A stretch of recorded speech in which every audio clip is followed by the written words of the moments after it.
Welcome back to the Shigeaki podcast, where science meets real-life longevity. I'm Dr. Mark Hyman, and as always, I'm here with my brilliant co-host and longevity expert, Dr. Shigeaki Hinohara. Today we're talking about something that could literally save your life or the life of someone you love. Let me ask you a simple question. What would you do if you felt a heart attack coming on and you were completely alone? Because here's the truth. Heart attacks are one of the top causes of death for seniors, and many of them happen when no one else is around. You're in your bedroom, your kitchen, and suddenly you feel a crushing pain in your chest, or maybe just a strange pressure. What you do in the next 3 to 10 minutes can be the difference between life and never getting another chance. Yes, Mark, this is one of the most important conversations we can have with anyone over 60. In Japan, we've always said, don't fear the crisis, prepare for it. And that's what today is about. We're not here to scare you. We're here to give you 7 simple life-saving actions. Things you can do right away, even if you're completely alone if a heart attack hits. They're easy. You can remember them, and they might be the reason you wake up tomorrow. So, take notes, share this with someone you care about. If you're over 60 or you love someone who is hit, like, subscribe, and share this episode now, because a few minutes of preparation today could give you years of life ahead. All right, let's get real for a minute. I know this episode sounds dramatic. How to survive a heart attack alone. But here's the truth most people don't realize until it's too late. Heart attacks don't always feel like heart attacks, especially in older adults. In fact, many people over 60, especially those living alone, experience the early signs and just brush them off. They say, maybe I just slept wrong, or it's probably gas, or I'll feel better after resting. But what they're really doing is wasting time they don't have. Exactly. Let's talk numbers for a second. Almost 45% of heart attack deaths happen at home, and most of them happen when there's no one around to help. That's not to scare people, it's to remind you that if it happens, you are your own first responder. And the body doesn't wait. When a blood vessel in the heart gets blocked, your heart muscle starts dying right away. In hospitals, we say time is muscle, because the longer that artery stays blocked, the more permanent damage is done. We're talking 7 to 10% lower survival rate with every minute you wait. Think about that. After just 10 minutes of inaction, you could lose enough cardiac tissue to change your life or end it. In Japan, we have a saying among emergency doctors, the first 10 minutes decide your next 10 years. And I believe that applies anywhere in the world. If you respond quickly, if you know what to do, your chances of survival, recovery, and a normal life increase dramatically. So, the most important message here is, don't freeze. Don't wait for the pain to pass. Don't assume it's nothing, because honestly, the most dangerous thing isn't the heart attack itself. It's not doing anything about it. And you don't need to panic. You just need to act. Even small actions like breathing, right, unlocking your door, or calling emergency services can buy you time. And time is everything. So in this episode, we'll walk you through 7 simple steps. Things anyone over 60 can remember. You don't need fancy tools. You don't need someone next to you. You just need awareness and a plan. Because preparation doesn't just save time, it saves lives. All right, ready to start? Let's jump into the first life-saving tip right now. All right, so let's jump into the first thing you absolutely need to do if you think you're having a heart attack and you're alone. And trust me, it sounds almost too simple, but it's critical. It unlock your door. Yes, unlock it immediately. Because, Mark, do you know how many patients we've lost? Just because emergency responders couldn't get in the house.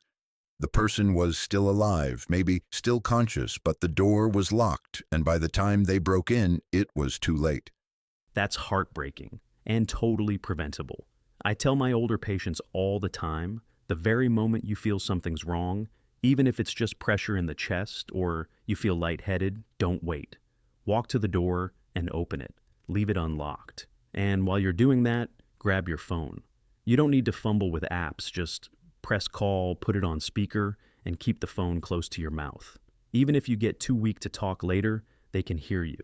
They'll know you're still breathing. They'll know someone's in the house. And if you can talk, say your name and address right away. slowly, clearly. Sometimes people get confused and lose the ability to speak just a few minutes in. So, that first 30 seconds, it really counts. We had an elderly man in Tokyo. Once he didn't make it, not because his heart gave out right away, but because the EMTs spent 5 minutes outside trying to force open a steel gate. It was devastating. That's why I say don't hesitate. Don't overthink it. Unlock the door first. It may be the smartest thing you ever do. It's such a simple act, and yet it can be the very thing that gives you a fighting chance. We've got more tips coming up, but if you take away one thing right now, unlock that door and keep your phone close. That's where survival begins. Now, once that door is unlocked and your phone's in your hand, here's where a lot of people make a very common but very dangerous mistake. They call their spouse, or their daughter, or their neighbor. And I get it, it's emotional. You feel afraid your instinct is to reach for someone who knows you. But here's the thing. Your daughter can't restart your heart. Your neighbor can't give you oxygen. Only trained emergency responders can do that. In US, we always say, the right help is better than the familiar voice. So when something feels wrong, tightness in the chest, shortness of breath, sweating, nausea, the first number you dial must be emergency services. 911, 115, whatever it is in your country. And do it fast. The golden window is the first 60 seconds. If you hesitate, if you waste time calling someone to see what they think, you're already falling behind. Because every minute you delay, you lose heart muscle. And every minute after that, your brain gets less oxygen. And if your heart rhythm collapses, you may not get a second chance to call anyone. You know what's really tragic? Some people do call for help, but they call the wrong person. And while that loved one panics, grabs keys, finds parking 10 or 15 minutes pass. That's all it takes to lose the battle. Let's put it this way. Call your family after the ambulance is already on its way. Let the professionals come first. Let your loved ones come second. That's not selfish. That's smart. So, if you're listening right now, please remember this part. When in doubt, don't reach for comfort. Reach for care. Call emergency first. Every time, that's the only way to give yourself the best chance. So here's something most people never think about, but could make the difference between surviving or not. Let's say you've already called emergency services. Your door's unlocked. You're waiting for help.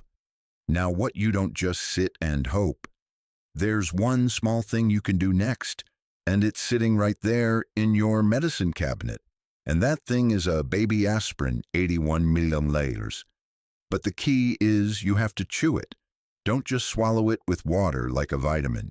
Chewing helps it work faster, usually within minutes. Here's why it matters. Most heart attacks are caused by a blood clot that suddenly blocks an artery in your heart.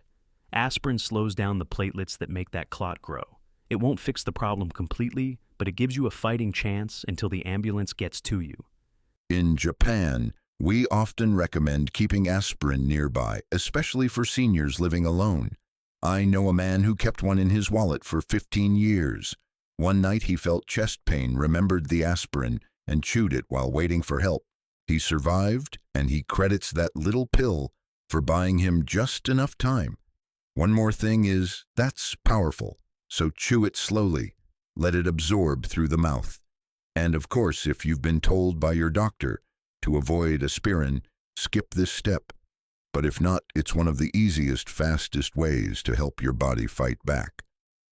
You don't need fancy tools or machines. Sometimes it really is just one smart decision taken early, a single pill, chewed at the right time. So, remember, after calling for help, this is the next step. Not later, not if it gets worse. Just chew the aspirin. And let it do what it was made to do, keep the blood flowing until help walks through the door. Now let's say the ambulance is on its way. You've called for help, you've taken the aspirin. What do you do next? You lie down. That's what a lot of people mistakenly do. They feel faint or weak, so they try to lie flat on a bed or the floor. But that can actually make things worse. What you want to do is find a wall or something sturdy, sit down slowly, and lean your back against it. Keep your head slightly elevated, knees slightly bent if possible, and loosen any tight clothing belts, buttons, even a tight bra strap. This position is what we often call the heart recovery posture. It helps keep the blood flowing properly, reduces the strain on your heart, and allows your lungs to expand more easily. All of that helps you stay conscious longer and lowers your risk of sudden collapse. It may seem like a small thing, but in those moments, how you position your body really matters. When you lie completely flat, especially if you're alone, blood can pool or pressure can build up in the wrong places. And if you faint, you may not be able to protect your airway or breathe properly. I had a patient years ago who survived a heart attack at home and later told me that sitting up against the wall helped him stay calm and focused. He could breathe easier and he didn't panic. That posture probably gave him the extra time he needed. So think of it like this: the goal is to support your body while it fights back. You don't want to stress it more, you want to give it the best chance. Sitting with your back supported, head up, breathing slow, that helps everything work better. And one more thing, try not to move around or pace. That can increase your heart rate and blood pressure. Just stay still, stay upright, and focus on staying conscious until help arrives.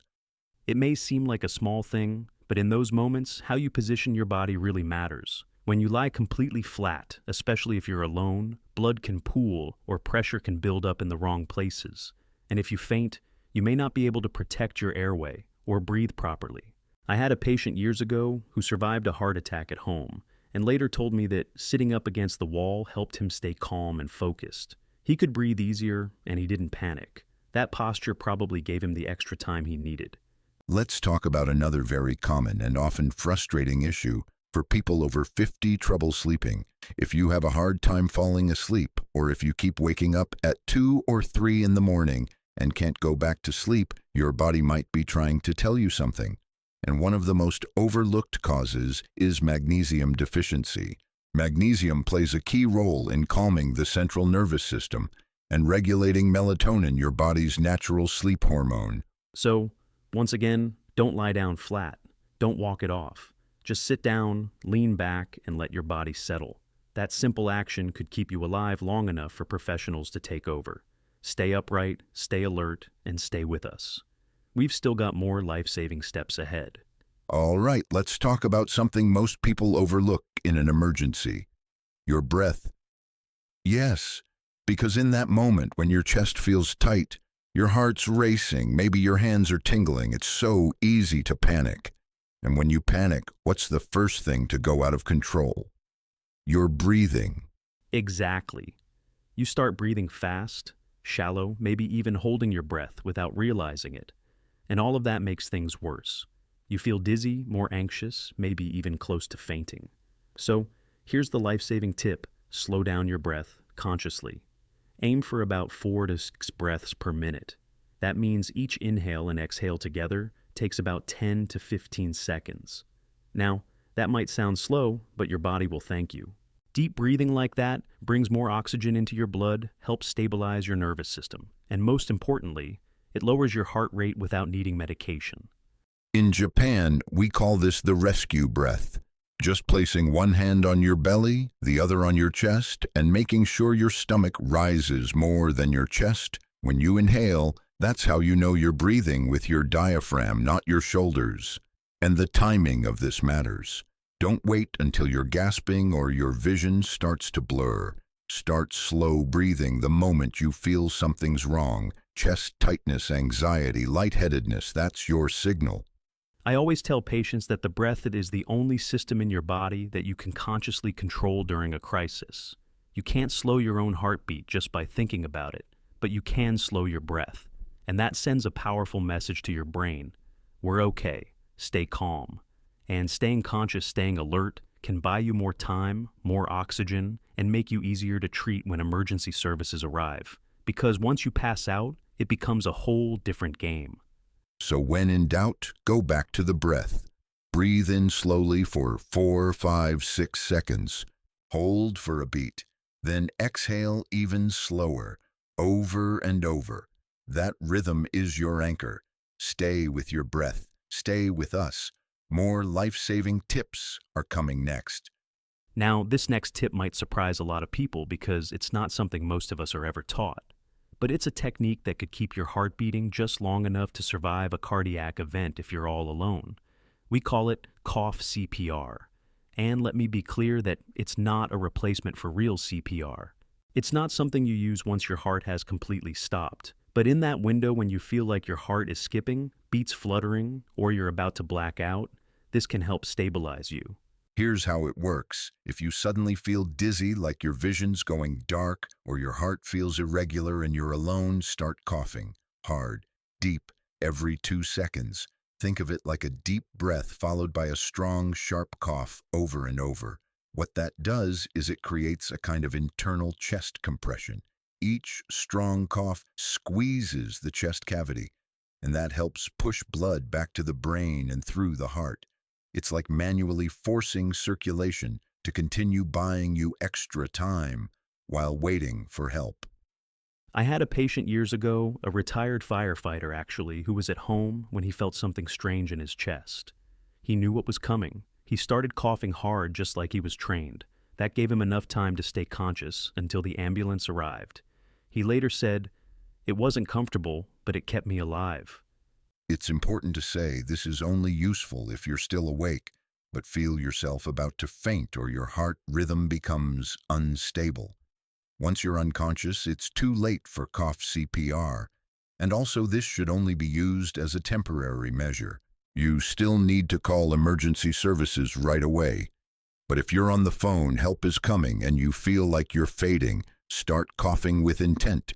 Every 2 seconds. Keep going until you feel stable or help arrives. It's one of those strange little tools you hope you'll never need, but if the moment comes and you're alone, it can absolutely keep you alive. All right, stay with us. One final tip coming, and it might be the most important one yet. So this last tip might not sound dramatic, but honestly, it's one of the most powerful things you can do for your health, especially if you're over 60. Because when something happens, a heart attack, a stroke, a fall, you may not be able to speak. And if you can't talk, how will the paramedics know your medical history, your allergies, what meds you take? That's where what we call a life card comes in. Just a small piece of paper or a simple file on your phone with clear, essential medical info. It can truly save your life. So do you know what should it include? Sure, your full name, age, emergency contact, but more importantly, any chronic conditions like diabetes, high blood pressure, heart disease, a list of medications you're taking, and of course, any drug allergies. I remember a patient who was allergic to penicillin. She had a reaction years ago, but during a cardiac emergency, she passed out before she could tell anyone. Thankfully, she had a little folded card in her wallet that said, "No penicillin allergy." The ER staff saw it and avoided a mistake that could have killed her. In Japan, we often encourage our elders to put this card right behind their ID, or even better, set it up as the lock screen on your phone. That way, even if you're unconscious, first responders have access without needing your password. And the beauty of this tip is you only have to prepare it once. It takes 10 minutes but could save your life. It removes guesswork, avoids delays, and ensures the treatment you get is safe and tailored to you. So if you're listening right now and you or your loved ones have any medical condition, take a moment this week. Write it down, make it visible. Put it in your wallet, purse, glove compartment, or store it digitally. And don't wait until something happens to wish you had done it. This is a silent, smart, simple step, but it may be the loudest voice in the room when you can't speak for yourself.